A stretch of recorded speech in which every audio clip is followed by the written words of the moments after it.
On la surnomme l'île au pétrole.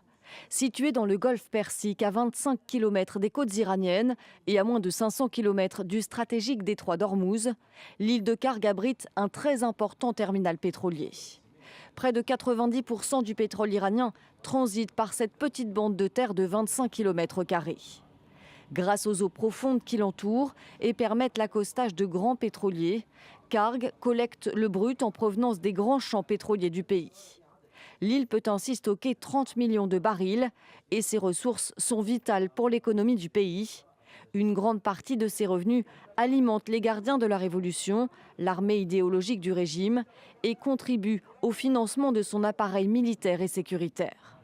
L'armée iranienne a déjà menacé d'une riposte en cas d'attaque sur ses infrastructures pétrolières.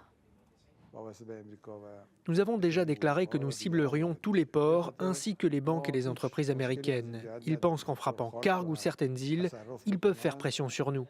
Au contraire, toute la pression retombera sur les compagnies pétrolières liées aux États-Unis et à l'Europe.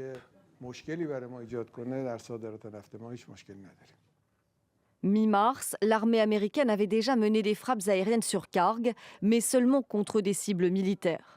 Elle s'était alors gardée de toucher les infrastructures pétrolières. Des bombardements plus larges ou une prise de contrôle de l'île pourraient donc rapidement paralyser les exportations de pétrole iranien et priver le pays de l'essentiel de ses revenus. D'après le site d'information américain Axios, Washington envisagerait une autre alternative, un blocus pour asphyxier économiquement l'Iran, une option jugée moins risquée pour Washington.